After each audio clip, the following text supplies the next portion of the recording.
নমস্কাৰ, এই মুহূৰ্তত জনাই আছোঁ মেট্ৰিক আৰু হায়াৰ ছেকেণ্ডেৰী ছাত্ৰ ছাত্ৰীসকলৰ বাবে এটা বিগ ব্ৰেকিং নিউজ আৰু এনেধৰণৰ খবৰসমূহ নিউজ চাবৰ কাৰণে চেনেলটো ছাবস্ক্ৰাইব কৰিবলৈ নাপাহৰিব। আমি জনাই আছোঁ এই মুহূৰ্তত এটা গুৰুত্বপূৰ্ণ খবৰ আজি ঘোষণা কৰা হৈছে CBSEৰ 10ম শ্ৰেণীৰ পৰীক্ষাৰ ফলাফল। আৰু তাৰ মাজত কেইবাটাও প্ৰশ্ন সোমাই আছে।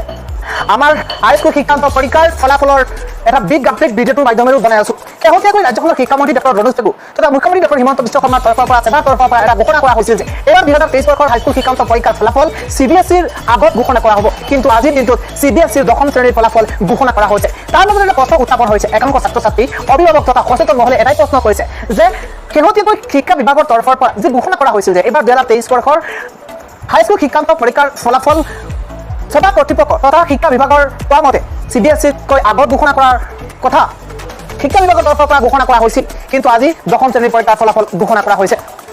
কিন্তু এতিয়া প্ৰশ্ন হয়, এইবাৰ 2023 বৰ্ষৰ হাইস্কুল শিক্ষান্ত পৰীক্ষাৰ ৰিজাল্ট কেতিয়া ঘোষণা কৰা হ'ব? ইয়াৰ মাজত এটা কথা ক'ব পাৰি যে যিহেতু CBSE ৰিজাল্ট ঘোষণা কৰা হৈছে অতি সোনকালে, এই মাহৰ শেষৰ ফালেই অৰ্থাৎ শেষৰ সপ্তাহত ৰিজাল্ট ঘোষণা হোৱাৰ কোনো সম্ভাৱনা আছে। আজি CBSEৰ 10ম শ্ৰেণীৰ পৰীক্ষাৰ ফলাফল ঘোষণা কৰা হৈছে। CBSEৰ 10ম শ্ৰেণীৰ পৰীক্ষাৰ ফলাফল যিহেতু ঘোষণা কৰা হৈছে, 93.12% শিক্ষাৰ্থীয়ে সুখ্যাতিৰে উত্তীৰ্ণ হৈছে এইবাৰ পৰীক্ষাত।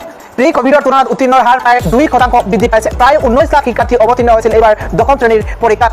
দ্বাদশ শ্ৰেণীৰ দৰে 10ম শ্ৰেণীৰ পৰীক্ষাত 99.91% তিৰুৱন্তপুৰম শীৰ্ষত CBSEৰ 10ম শ্ৰেণীৰ ৰিজাল্টৰ বাবে কেইবাটাও ৱেবছাইট মুকলি কৰা হৈছিল। আপোনালোকে স্ক্ৰীনত দেখিবলৈ পাইছে cbse.gov.in, result.nic.in আদি কৰি কেইবাটাও ৱেবছাইট মুকলি কৰা হৈছিল ৰিজাল্টৰ বাবে। এইকেইটা ৱেবছাইটত পৰীক্ষাৰ্থীয়ে চাব পাৰিব নিজৰ ফলাফল। CBSEৰ 10ম শ্ৰেণীৰ পৰীক্ষাত যিসকল উত্তীৰ্ণ হৈছিল সেইসকল উত্তীৰ্ণ পৰীক্ষাৰ্থীয়ে এই ৱেবছাইটসমূহৰ মাধ্যমেৰে পোনপটীয়াকৈ তেওঁলোকে ৰিজাল্ট লাভ কৰিব পাৰিব। CBSEৰ 10ম শ্ৰেণীৰ পৰীক্ষাৰ ফলাফলৰ মাজতে এটা কথা ক'ব পাৰি যে আমাৰ সেবাৰ যি 2023 বৰ্ষৰ হাইস্কুল শিক্ষান্ত পৰীক্ষাৰ যি ৰিজাল্ট আছে সেই ৰিজাল্টটো এই মাহৰ শেষৰ ফালে ঘোষণা কৰাৰ পূৰ্ণ সম্ভাৱনা আছে। যিহেতু CBSE ৰিজাল্ট দি দিয়া হৈছে, পূৰ্বতে ঘোষণা কৰা হৈছিল, আগত ঘোষণা কৰা হ'ব, কিন্তু যিহেতু আজি ঘোষণা কৰা হৈছে CBSEৰ 10ম শ্ৰেণীৰ ফলাফল।